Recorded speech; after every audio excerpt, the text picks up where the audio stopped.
baik, selamat sore teman-teman. Sore. Terima kasih untuk waktu dan kesempatan yang diberikan kepada saya. Di sini saya akan mempresentasikan mengenai kasus korupsi Kominfo 4G berdasarkan analisis etika konfusianisme. Nah, sebelum itu perkenalkan, nama saya Dr. CKH, biasa dipanggil Dr. Ince, dengan NIM 2401050046, Prodi Pendidikan Fisika kelas 3C. Oke teman-teman, kasus korupsi Kominfo 4G analisis berdasarkan etika konfusianisme ini adalah sebuah studi kritis tentang pelanggaran etika dan moral dalam kasus korupsi Kementerian Komunikasi dan Informatika. Nah, di sini saya analisis melalui lensa filosofi konfusianisme kuno yang tetap relevan untuk konteks modern atau dalam kasus ini juga, yaitu korupsi Kominfo 4G. Nah, teman-teman, ada pun latar belakang dari kasus korupsi Kominfo 4G ini, yaitu yang pertama, pada tahun 2021 sampai 2022, Kementerian Komunikasi dan Informatika itu menghadapi skandal korupsi terkait pengalokasian spektrum frekuensi 4G senilai miliaran rupiah. Nah, kasus ini teman-teman melibatkan pejabat tinggi yang diduga menerima suap dari operator telekomunikasi untuk memberikan keuntungan dalam lelang spektrum. Nah, investigasi mengungkapkan bahwa praktik ini korupsi sistematis yang merugikan negara dan masyarakat Indonesia. Nah, bagaimana kronologi dari kasus tersebut, teman-teman? Yang pertama itu ada periode lelang spektrum pada tahun 2021 sampai 2022. Nah, proses pengalokasian frekuensi 4G oleh Kominfo. Nah, apa maksud dari periode lelang spektrum, teman-teman?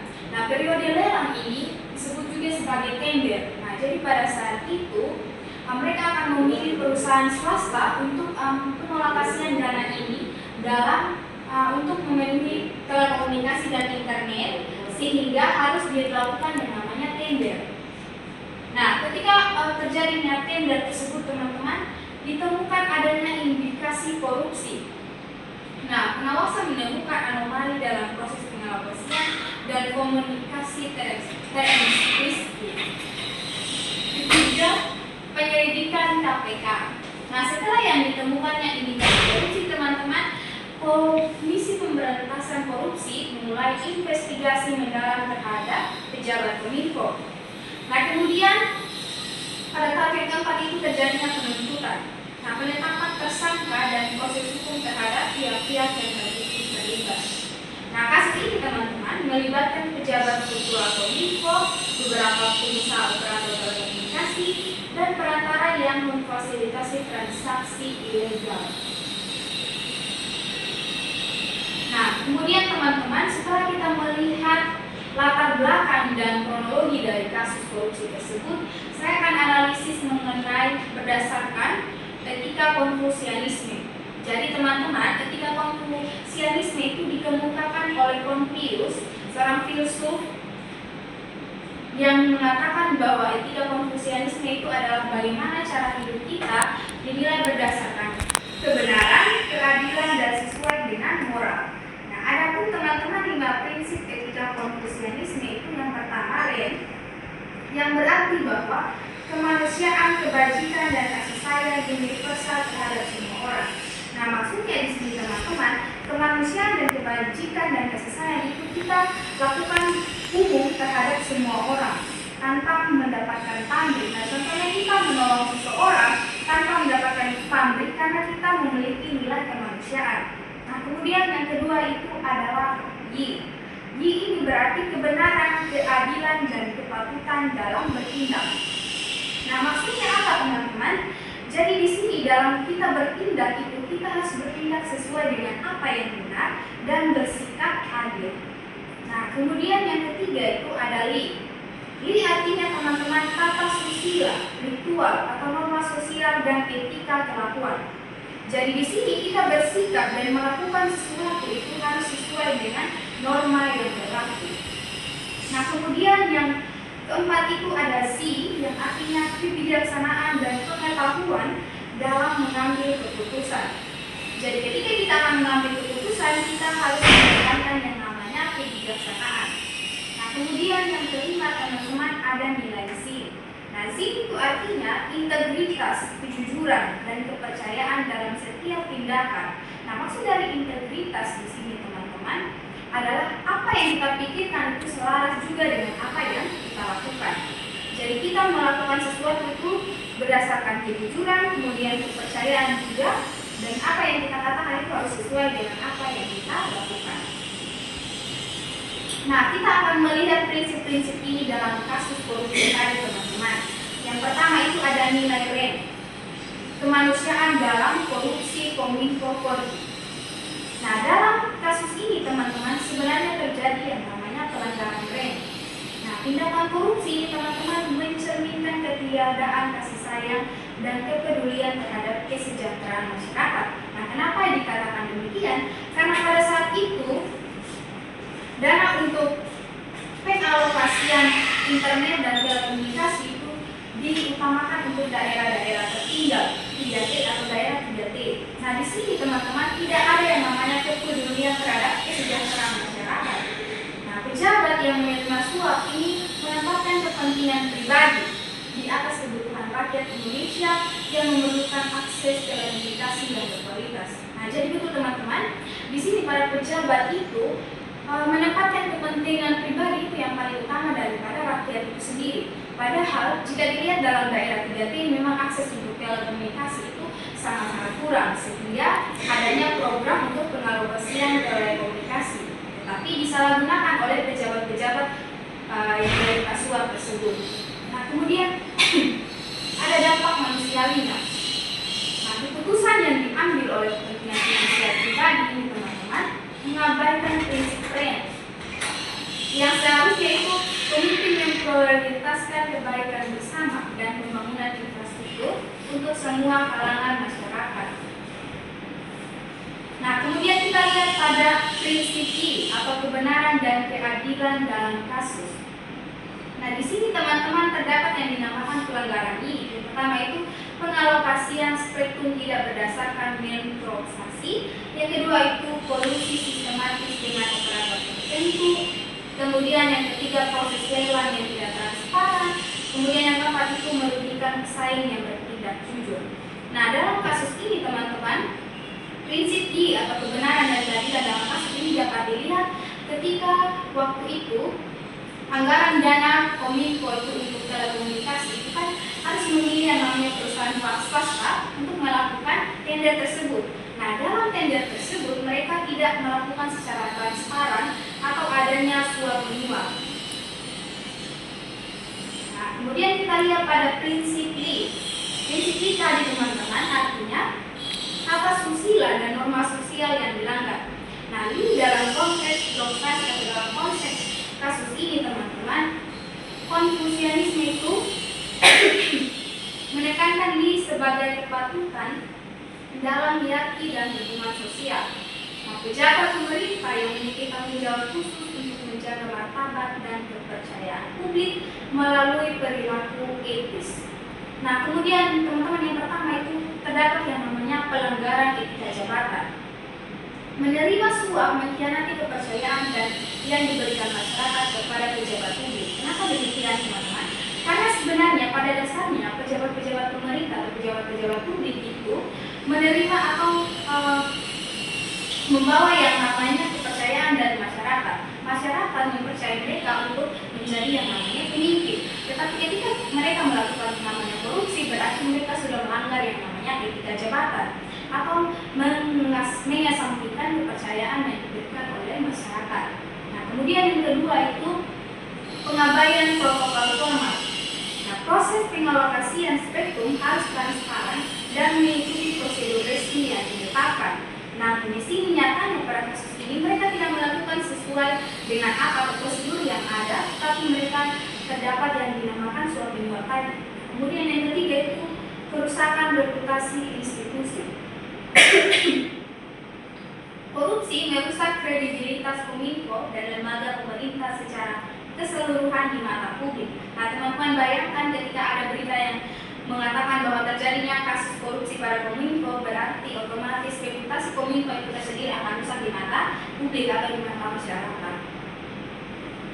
Nah, kemudian kemudian kita lihat nilai Z dan Z atau kebijaksanaan dan integritas. Nah, yang pertama Z, kebijaksanaan yang absen. Pemimpin yang menerima suap menunjukkan kekurangan dalam kebijaksanaan.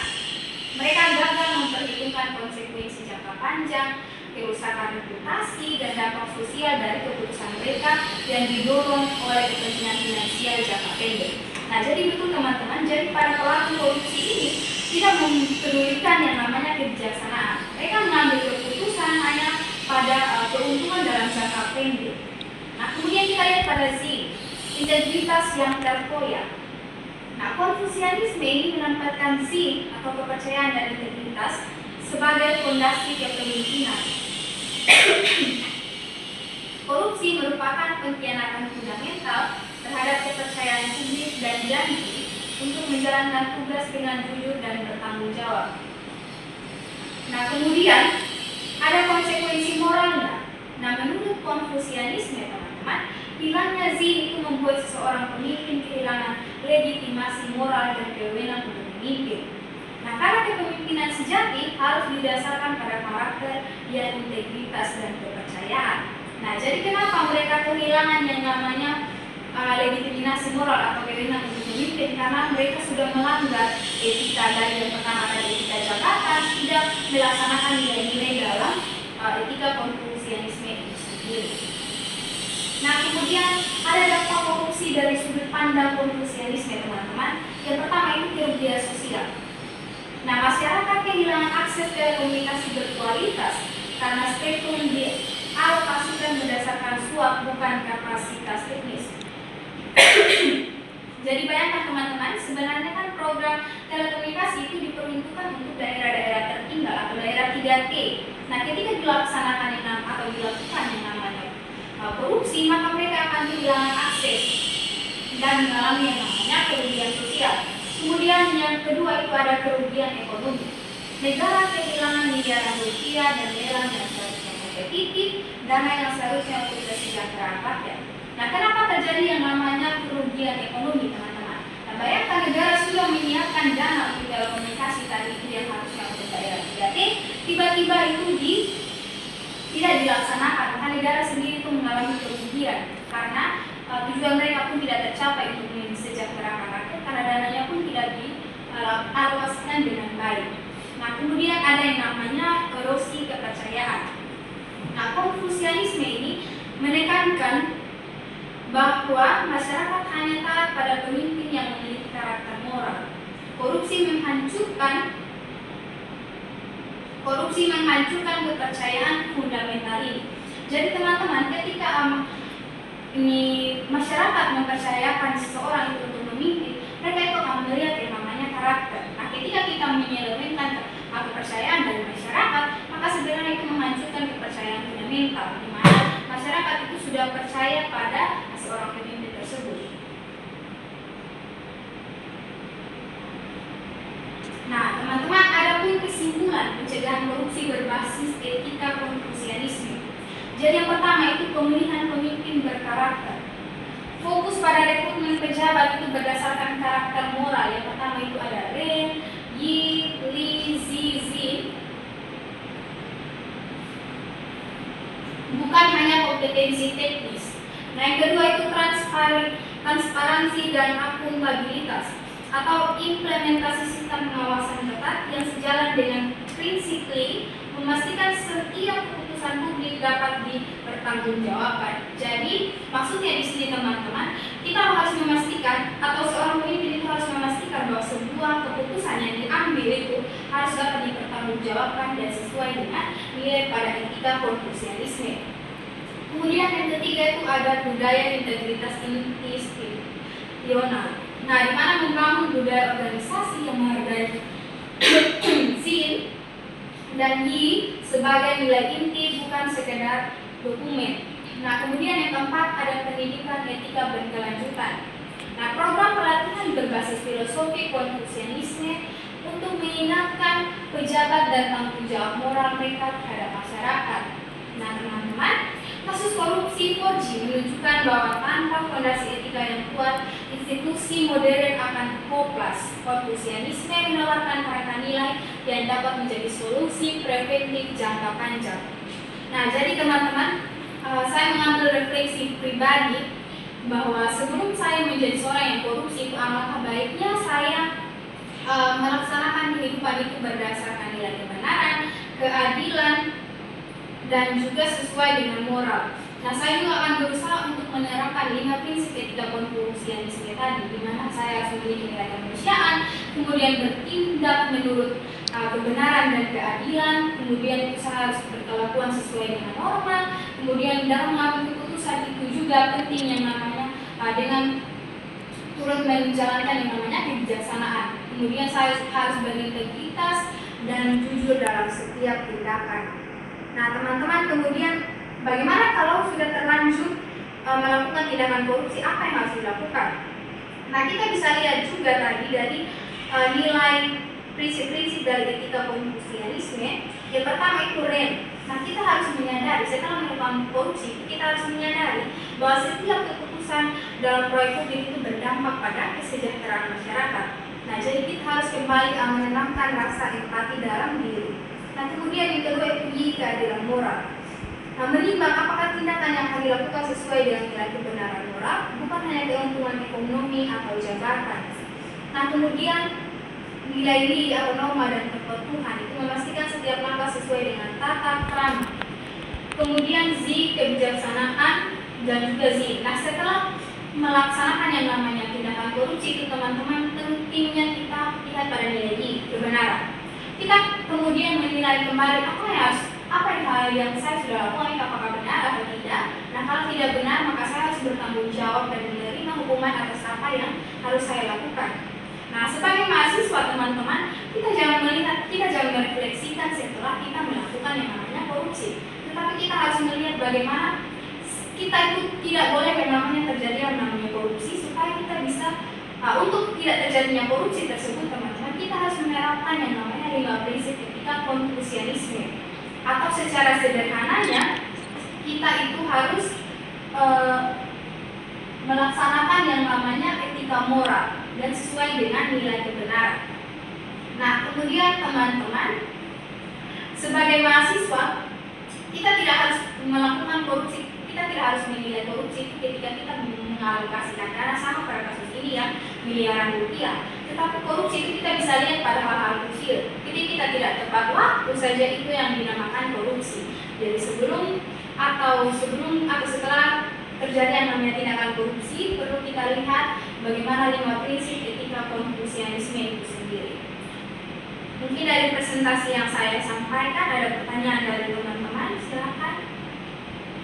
Atau mungkin ada tambahan? Ya. Jika tidak ada lagi, sekian presentasi dari saya. Semoga materi ini dapat kita terapkan dalam kehidupan sehari-hari supaya kita terlepas dari yang namanya korupsi. Sekian dan terima kasih.